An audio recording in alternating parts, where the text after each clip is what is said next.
जो अधिकारी जो वहां पर इन्होंने बिठा रखा, 3.5 करोड़ रुपया नकद रिश्वत लेता हुआ रंगे हाथ पकड़ा गया। जो रंगे हाथ दफ्तर में कोई रोज तो छापे पड़ते नहीं। जो 3.5 करोड़ नगद रिश्वत लेते हुए पकड़ा गया, उसके बाद क्या हुआ, बाहर कितना सौदा हो रहा था, किस तरह से एमएलए और मंत्री लोगों से नौकरियों की बंदरबांट चल रही थी। इनको यह भी बताना चाहिए कि जो हरियाणा स्टाफ सिलेक्शन कमीशन, उसका चेयरमैन को क्यों सस्पेंड करना पड़ा। उसके बेटे ने जिस तरह से दुकान खोल रखी थी, रेट लगा रखे थे, किस नौकरी का क्या रेट है, कितने में नौकरी बिकेगी, कितने में नौकरी मिलेगी, उसको सस्पेंड होना पड़ा। रिश्वत सरेआम लेते रहे इसके अधिकारी और कर्मचारी, 15 लोगों को, उनको सस्पेंड होना पड़ा। हमारे यहां के विधायक फतेहाबाद से, आपके पड़ोस में से दूड़ाराम बिश्नोई, अपने ड्राइवर की मार्फत 85 लाख रुपए नौकरी लगाने के लिए ले लिए, फिर नौकरी लगाई नहीं, और उस ड्राइवर पर जब दबाव पड़ा पैसा वापस देने का, तो पैसे भी वापस नहीं दिए और उसने आत्महत्या करने की कोशिश की। क्या दूड़ाराम भूखा मरता है? वैसे ही रईस बना बैठा है दुनिया के, ऐसे पैसे लूट लूट के। फतेहाबाद में दुनिया भर की दुकानें बना रखी है, मार्केट बना रखी है, कितनी जमीन जायदाद कर रखी है, और इस तरह से बच्चों से पैसे इकट्ठे करके नौकरियों की बोली लगाता है। इनको यह भी बताना चाहिए कि जब नौकरी निकलती है, मान लो 1000 नौकरी निकल रही, तो उसके अगेंस्ट कम से कम 5 लाख दरखास्त आती हैं। वो 5 लाख बच्चे फीस भरते हैं फार्म के साथ, ये अपना खजाना भरते हैं।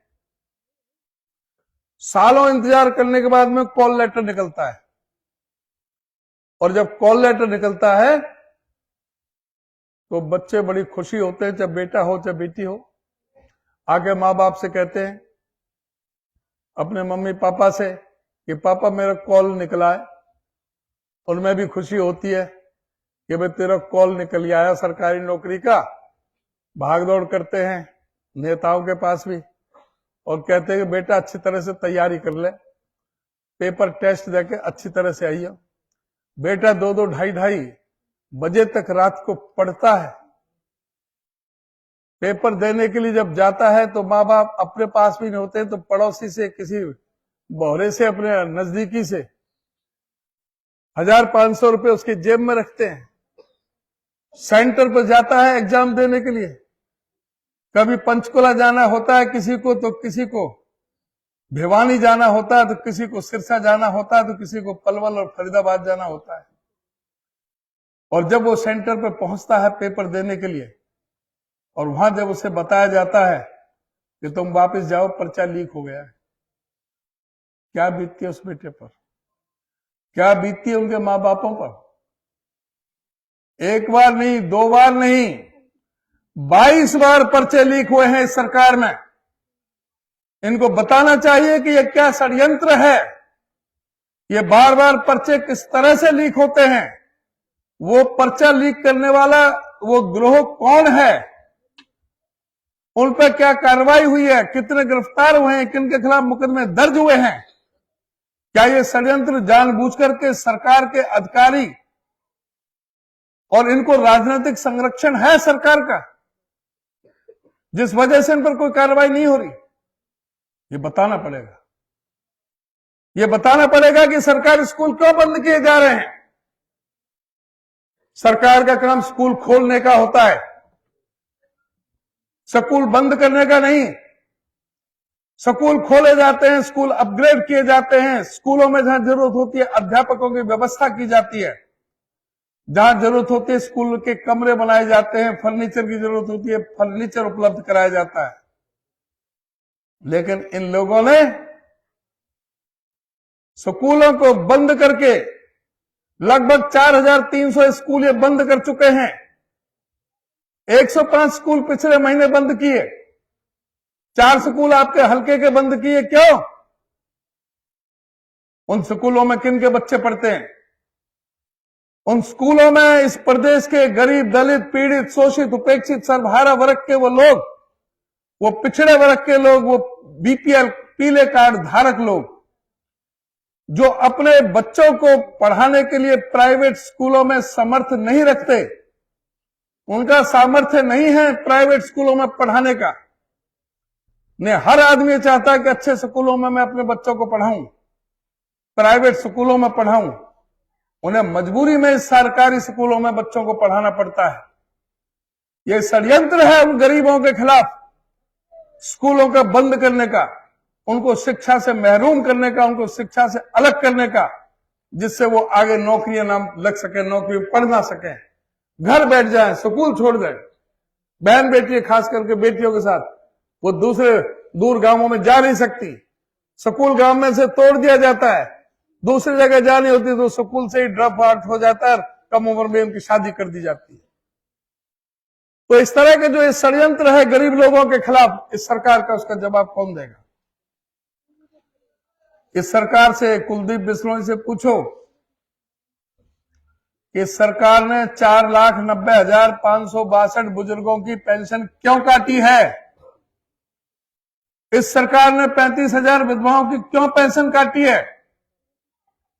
परिवार पहचान पत्र को एक मुद्दा बना करके इन्होंने बड़े बेरहमी से बुजुर्गों पर कुल्हाड़ी चलाने का काम किया है। एक किसी बुजुर्ग का बेटा कोई 4th क्लास में चपरासी लग रहा है किसी शहर में, मां बाप घर पर रह रहे हैं और उसकी पेंशन काट दी जाती है कि तेरा बेटा तो चपरासी लग रहा है। बताओ क्या बीतती है उस बुजुर्ग पर, बुढ़े पर, बुढ़िया पर, कि जिनकी पेंशन काटी गई है। ये 4,90,562 जो पेंशन कटी है, 35,000 विधवाओं की पेंशन कटी है, इनको जवाब देना पड़ेगा कि ये क्यों काटी गई है। मैं कई जगह जाना है, मैं अपने भाषण को थोड़ा सा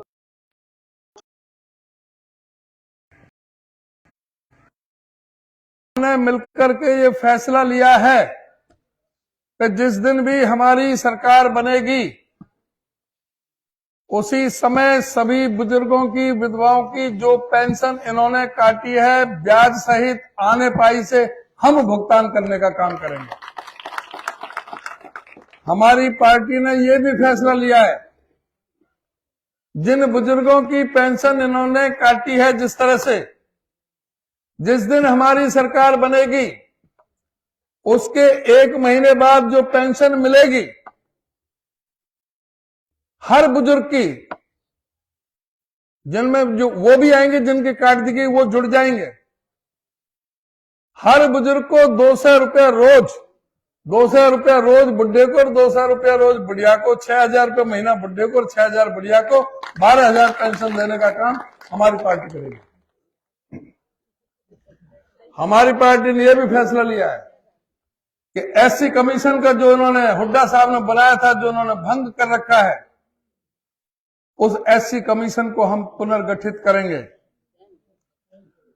हमारी पार्टी ने यह भी फैसला लिया है कि जिस तरह से गरीबों को पहले 100-100 गज के प्लॉट दिए गए थे, जो स्कीम इन्होंने बंद कर दी, हमारी पार्टी ने फैसला लिया है कि दोबारा से उस स्कीम को हम लागू करेंगे और गरीबों को 100-100 गज के प्लॉट ही नहीं, 100-100 गज के प्लॉट, वहां पर एक कॉलोनी विकसित की जाएगी जिसमें नाली का, खड़ंजे का, पानी की पाइपलाइन, बिजली का खंभा, और उनके प्लॉट पर 2 कमरे, एक किचन, एक लैट्रिन और एक बाथरूम।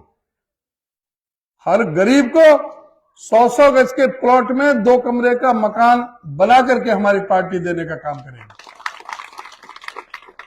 हमारी पार्टी ने यह भी फैसला लिया है कि हरियाणा हरिजन कल्याण निगम और बैकवर्ड क्लास निगम के जितने भी कर्जे हैं, पहले हुड्डा साहब ने 400 करोड़ के कर्जे माफ किए थे। अब दोबारा ये फैसला लिया है कि जितने भी कर्जा हरिजन कल्याण निगम या बैकवर्ड क्लास निगम के हैं, वो सभी के सभी कर्जे हम माफ करने का काम करेंगे।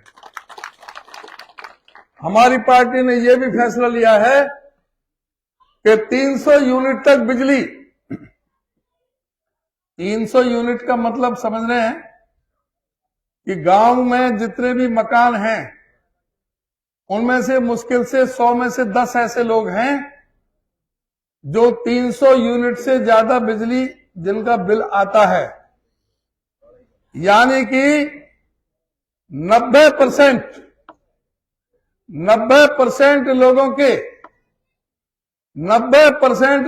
के बिजली के ना बिल होगा, ना मीटर होगा, ना रीडर होगा। सभी की 90% लोगों की बिजली माफ की जाएगी, उनको पूरी बिजली चलेगी। हमारी पार्टी ने यह भी फैसला लिया है कि ओल्ड पेंशन स्कीम जिसके ऊपर काफी दिनों से जो कर्मचारी जो जगह जगह आंदोलनरत हैं, आंदोलन कर रहे हैं। 2004 में अटल बिहारी वाजपेयी जी की सरकार में ओल्ड एज पेंशन हटा दी गई थी। उसके लिए हमारी पार्टी ने फैसला लिया है कि हमारी पार्टी ने जिस तरह से राजस्थान में हमारी पार्टी की सरकार है अशोक गहलोत की, वहां पर हमने ओल्ड एज पेंशन स्कीम लागू कर दी है। छत्तीसगढ़ में हमारी सरकार है भूपेश बघेल की, वहां पर भी हमने ओल्ड एज पेंशन लागू कर दी है। हरियाणा में जिस दिन हमारी सरकार बनेगी, उसी दिन ओल्ड एज पेंशन की स्कीम हमारे हरियाणा में भी लागू हो जाएगी। हमारी पार्टी ने यह भी फैसला लिया है कि जो कृषि कानूनों के खिलाफ जो किसान आंदोलन चला,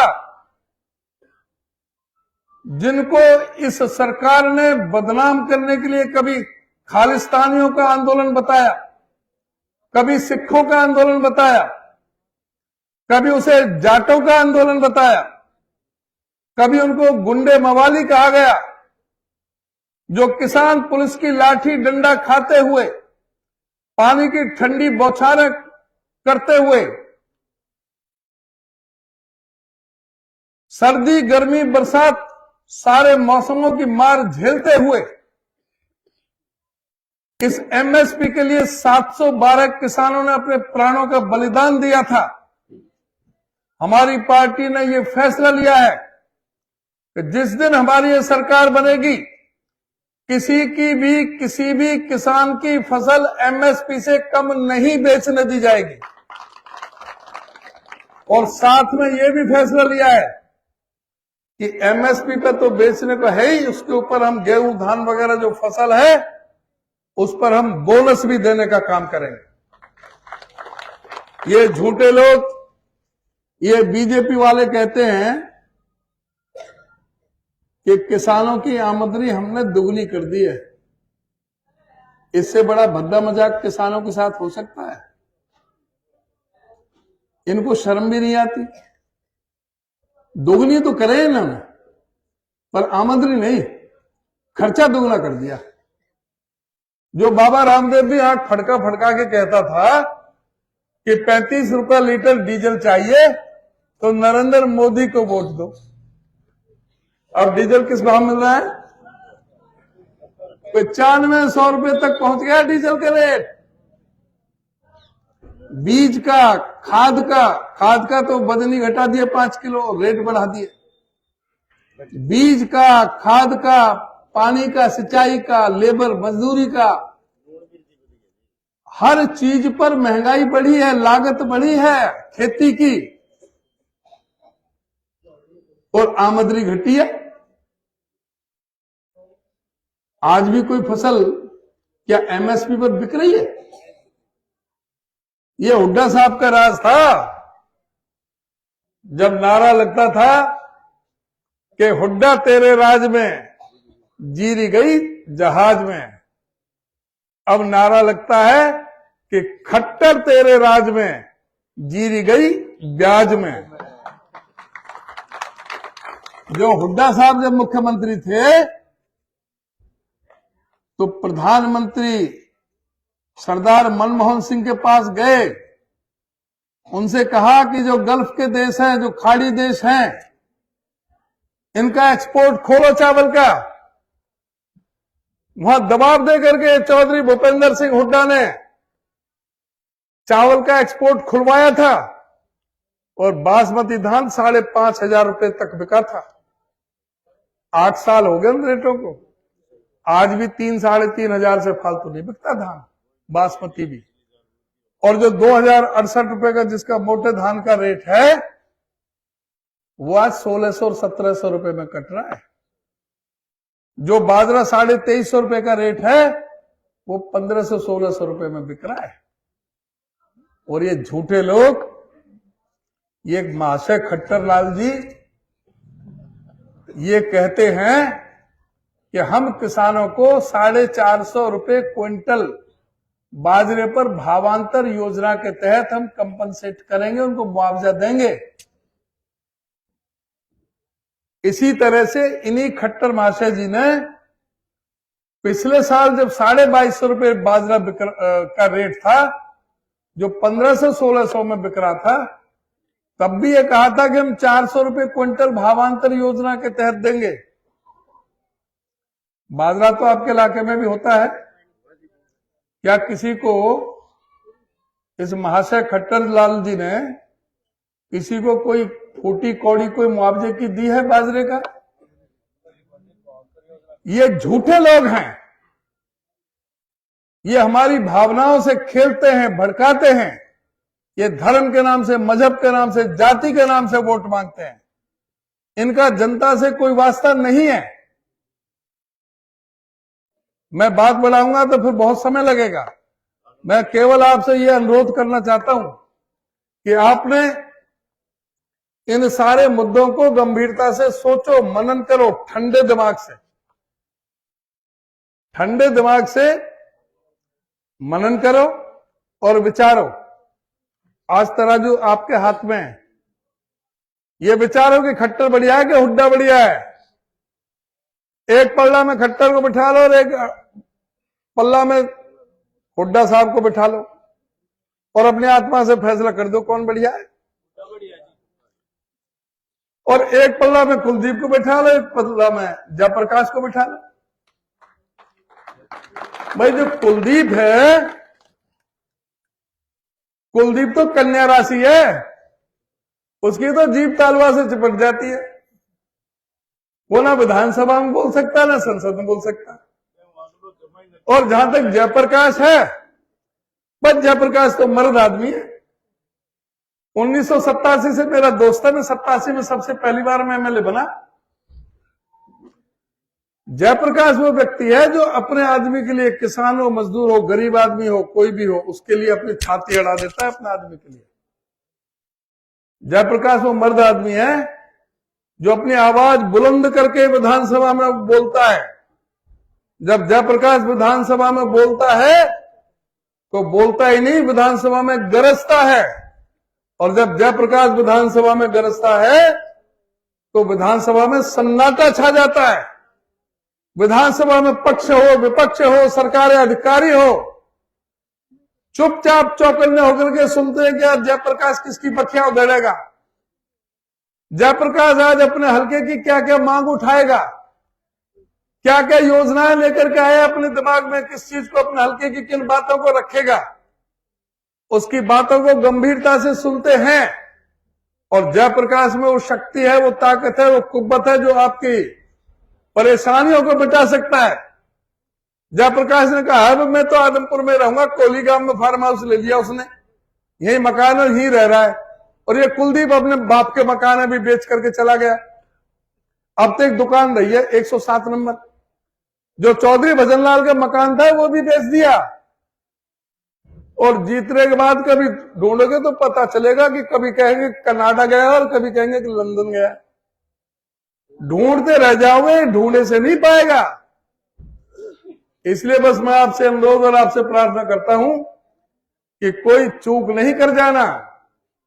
3 तारीख को एक एक वोट कांग्रेस पार्टी के निशान हाथ के पंजे पर बटन दबा करके जयप्रकाश को जिता दो।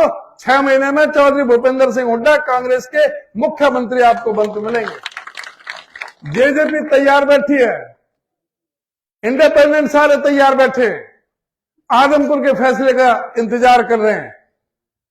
अगर आप हुड्डा साहब को मुख्यमंत्री देखना चाहते हो तो आपसे ये अनुरोध है कि 3 तारीख को कोई चूक मत कर जाना। एक एक वोट हाथ के पंजे पर बटन दबा करके कांग्रेस पार्टी के जयप्रकाश को जिता करके भेजो। आप सभी का बहुत बहुत धन्यवाद।